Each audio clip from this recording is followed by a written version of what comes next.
On September 23rd, Le 23 1995, septembre 1995, la première présidence et le Collège des 12 apôtres ont présenté à l'Église et au monde un document intitulé « La famille déclaration au monde ».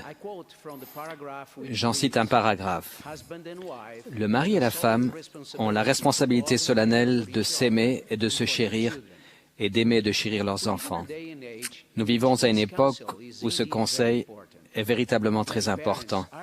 Beaucoup de parents soutiennent qu'ils n'ont pas de temps pour leurs enfants. Le rythme effréné de la vie moderne et les quantités excessives de travail empêchent les parents de prêter attention à ce qu'il y a de plus important, donner du temps, donner de soi-même à ses enfants. Le Seigneur enseignait que l'homme a la responsabilité de pourvoir aux besoins de sa famille. Cela demande beaucoup de travail, mais cela ne signifie pas seulement de remplir la maison de nourriture et d'autres choses nécessaires au désiré. Nous devons aussi avoir le temps d'instruire nos enfants. Que devons-nous enseigner? Notre Père nous a enseigné que les parents ont l'obligation d'enseigner l'Évangile à leurs enfants. Le prophète Léhi a bien compris cette responsabilité d'instruire ses enfants. Néphi a déclaré qu'il avait été instruit dans toute la science de son Père. Le Seigneur nous a indiqué comment prendre soin de nos enfants en nous disant par l'intermédiaire de ses prophètes dans la déclaration au monde. Les parents ont le devoir sacré d'élever leurs enfants dans l'amour et la droiture, de subvenir à leurs besoins physiques et spirituels, de leur apprendre à s'aimer, à se servir les uns les autres, à observer les commandements de Dieu et à être des citoyens respectueux des lois où qu'ils vivent. Nous savons que depuis des siècles, Dieu nous a demandé de protéger nos enfants et d'en prendre soin. Nous savons aussi, et nous pouvons voir, que l'adversaire s'attaque à la famille. C'est maintenant qu'il faut utiliser tous ces enseignements. C'est maintenant qu'il faut remplir le devoir que Dieu nous a confié concernant la famille. James E. Faust nous a donné 3 choses clés à faire pour protéger et fortifier nos enfants. Premièrement, la prière en famille. Les parents doivent enseigner à leurs enfants qu'ils sont les enfants de Dieu et qu'ils doivent donc le prier quotidiennement. Deuxièmement, la soirée familiale. Comme le président Faust nous l'a enseigné, la soirée familiale est pour nous tous, quelle que soit la période de notre vie. Le lundi soir, nous ne devons faire aucune activité qui pourrait nous empêcher de nous réunir en famille. Troisièmement, l'étude personnelle et familiale des Écritures. Nous devons aider nos enfants à fortifier leur foi et leur témoignage par cette habitude fondamentale. En suivant les conseils sages du président Faust, nous protégerons les membres de la famille contre les attaques de Satan et nous fortifierons leur témoignage et leur foi au Seigneur Jésus-Christ. Dans la déclaration sur la famille, nous apprenons aussi que, par décret divin, le Père doit présider sa famille dans l'amour et la droiture, et a la responsabilité de pourvoir aux besoins vitaux et à la protection de sa famille. La mère a pour première responsabilité d'élever ses enfants. Dans ces responsabilités sacrées, le père et la mère ont l'obligation de s'aider en qualité de partenaires égaux. C'est au foyer que la famille apprend et applique les principes de l'Évangile. Il faut beaucoup d'amour pour instruire et guider une famille. Les pères et les mères aimants enseigneront à leurs enfants à adorer Dieu dans leur foyer. Quand une attitude, un esprit de culte imprègne le foyer, cette attitude, cet esprit s'étend à la vie de chacun des membres de la famille. Cela les prépare à faire les sacrifices qui seront nécessaires pour pouvoir retourner en présence de Dieu et demeurer ensemble en famille pour toute l'éternité. La déclaration sur la famille nous aide à bien comprendre l'amour dont parle le Sauveur quand il nous dit que nous devons nous aimer les uns les autres.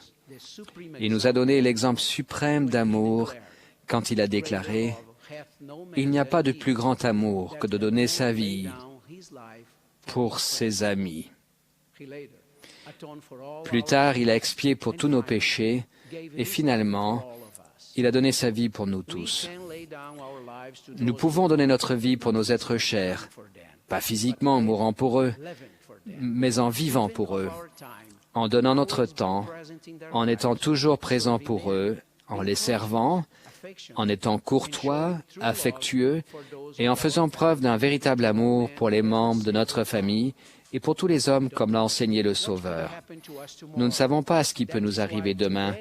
C'est pourquoi c'est aujourd'hui qu'il faut commencer à montrer notre amour par de petits gestes comme prendre dans nos bras et dire « Je t'aime » à notre femme, à nos enfants et à nos proches.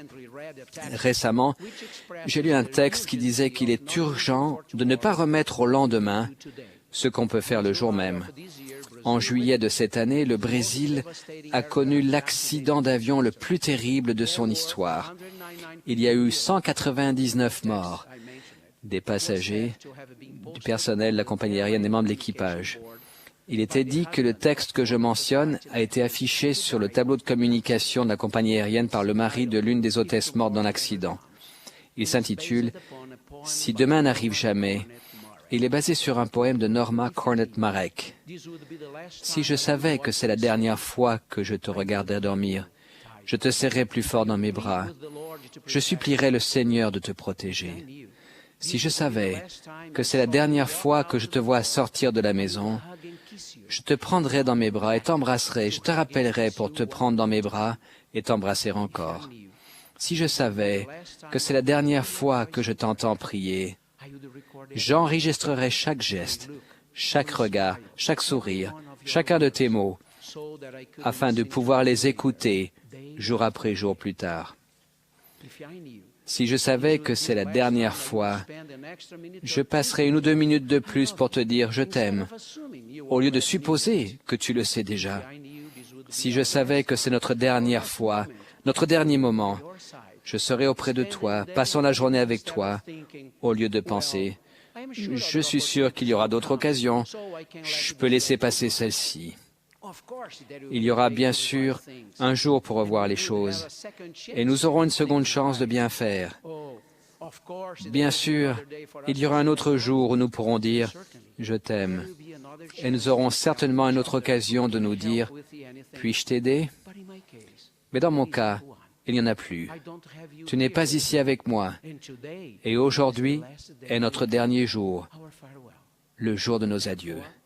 Alors, je voudrais te dire combien je t'aime, et j'espère que tu ne l'oublieras jamais. Demain n'est promis à personne, jeune ou vieux.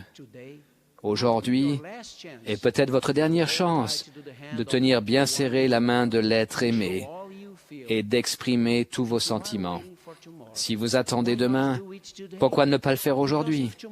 Parce que si demain ne vient jamais, vous regretterez tout le reste de votre vie de ne pas avoir passé un peu plus de temps pour un sourire, une conversation, une étreinte, un baiser, parce que vous étiez trop occupé pour accorder à cette personne ce qui était finalement sa dernière volonté. Alors prenez dans vos bras aujourd'hui la personne que vous aimez, vos amis et les membres de votre famille, et murmurez-leur à l'oreille que vous les aimez, que vous voulez les avoir près de vous. Prenez le temps de dire « Excuse-moi, s'il te plaît, pardonne-moi, merci » ou même « Ce n'était rien, ce n'est pas grave ». Parce que si demain ne vient jamais, vous n'aurez pas à regretter aujourd'hui. Le passé ne revient pas et l'avenir peut ne pas venir. Exprimons notre amour à notre conjoint, à nos enfants et à nos frères et sœurs aujourd'hui. Je sais que Dieu vit. Je sais que Jésus est le Christ, notre Sauveur et Rédempteur. Je sais que Joseph Smith est un prophète du Seigneur et que Gordon B. Hinckley est le prophète actuel de Dieu sur la terre. Au nom de Jésus-Christ, Amen.